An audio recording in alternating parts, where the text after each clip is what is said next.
How did you wind up in WCW? Was it through DDP? Not well, yeah.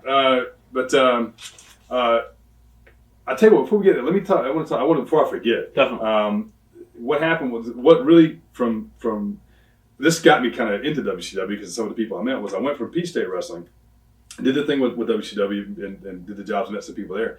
From that, Jerry Blackwell opened up Southern Championship Wrestling in Atlanta, and once again Tommy came on board and brought me on board, and that was my first. Of course, Wrestling 2 was there, and that's where I really got to meet.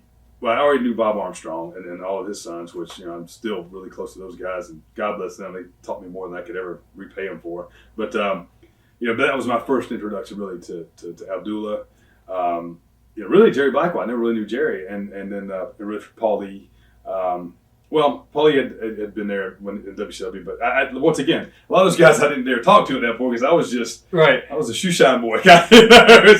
But Southern was a place where I really finally got to get to know people and honestly be taken in kind of like as a peer. And I was going to ask you what were your impressions of Paul? At first, he was always loud and outrageous, and he's always. It's like whenever he's giving you an idea, it's like he's living that moment. He has to act it out, and even back then he was doing that. And so I was a little intimidated by it. You kind of feel like he's going to jump over and grab you by the neck and say, "Do you get what I'm saying?" So I didn't really know how to take him at first, but yeah, he helped me an awful lot. And one thing I always thank Paulie for, and last time I saw him, I thanked him for this. When I was doing jobs in WCW, they put me in. They would put me with the tag guy a lot of times. I wrestled the Twin Towers a good bit and Samoan SWAT team. And he was, that was when they were doing the thing with the pineapple, smashing it at the jobber's face.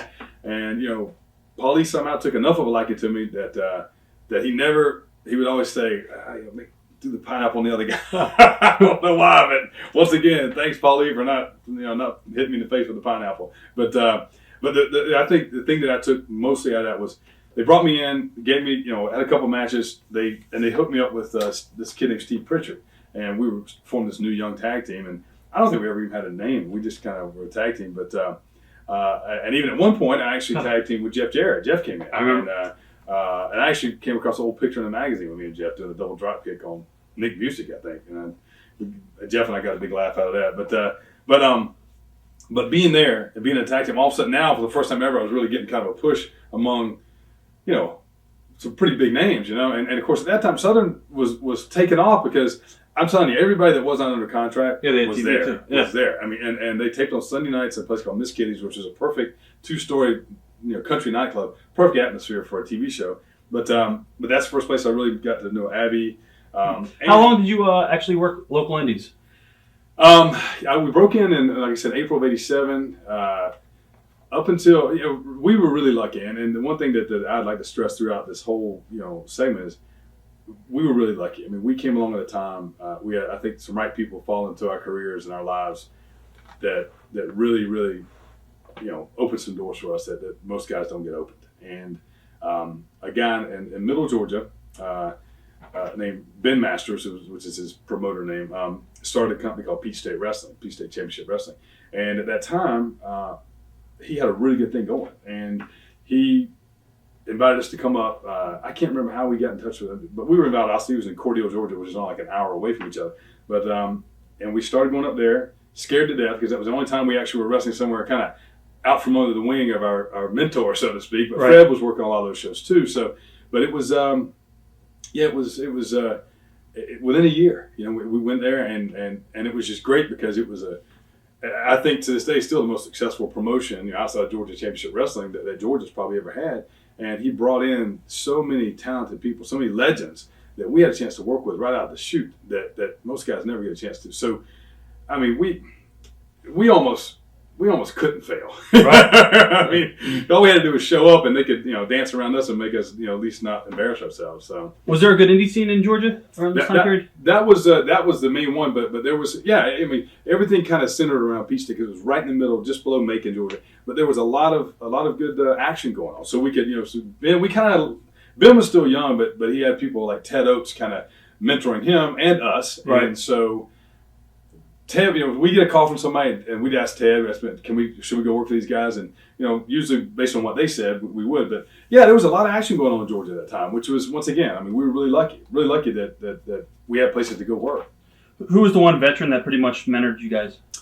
Wow, man. When we went to Peach State Wrestling, it was probably, it was Ted a lot. Ted helped a whole lot. But the one guy that, to me, I remember, and Ted probably taught us more, but the lessons that I learned and remembered the most were from Mr. Wrestling number 2.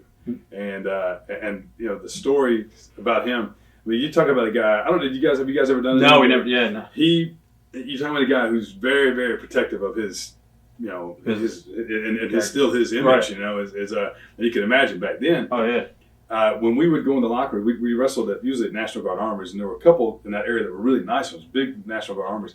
But the locker rooms were still separate, and there was a way where you could communicate right. if you needed to. But the one thing I remember is, first of all, I remember walking in the locker room the first time he was in there, and he already had the mask on and everything. This was 3-4 hours before the show, and for the first probably year we were there, he would not take that mask off, after his match or anything. And even like when they had the shower area, he would go in there and he'd get in the corner and he would shower, take the mask off, and he'd put it up top, and he'd finish, dry off, put the clean mask on, and then go back in the locker room. And it was just, and it was Ben was getting ready to do like a 3 or 4 day little loop there, and we were on that. And so one night we went to this little motel to stay over, and John Jr., his son, was refereeing a lot. And he said, we're going to stay at this place. And we said, well, hey, you mind if we stay there and kind of, meet up tomorrow, whatever, right. Follow you guys? And they were like, yeah, sure.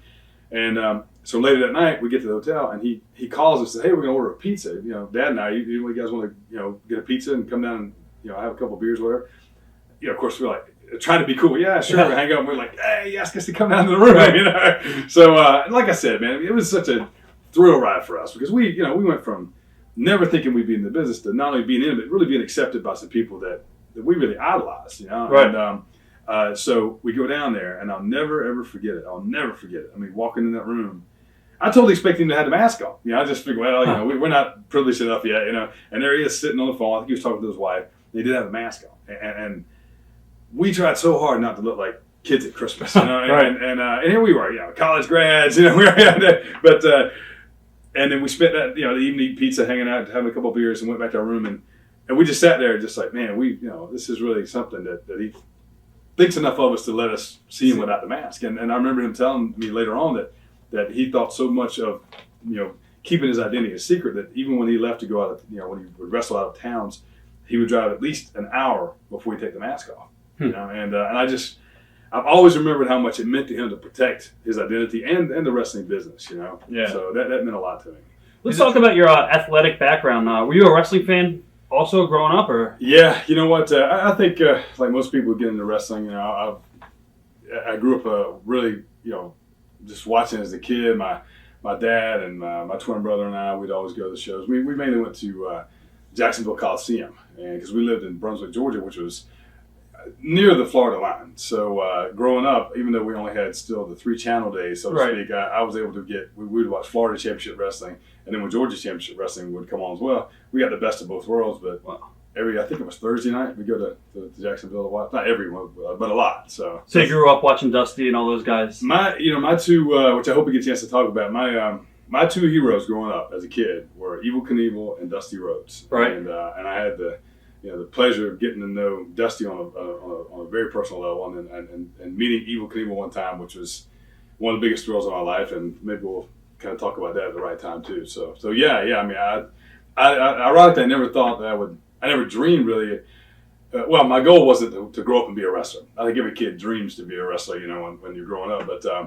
But there's certain series of events happened, and all of a sudden it kind of landed in my lap, and I took advantage of it. So early on, you started doing karate, right? Practicing karate. Yeah, when I was about 14 years old, I like most kids saw a Bruce Lee movie, and I thought, man, that's pretty cool. Maybe I could do some of that. Right. My father was career Georgia State trooper, and we lived, like I said, in Brunswick, Georgia, and in Brunswick was and still is the Federal Law Enforcement Training Center, and so I went to my dad, and I was like, Dad, where can I learn some of this? So he actually researched a little bit and found 2 instructors who had opened up a small school in their names were Frank Graves and Bob Natsky. And they were both, Frank was a former government agent, and Bob was a retired U.S. Marshal. And at the time, he was a retired active, but he was actually the head of the U.S. Marshal fitness program at the base there.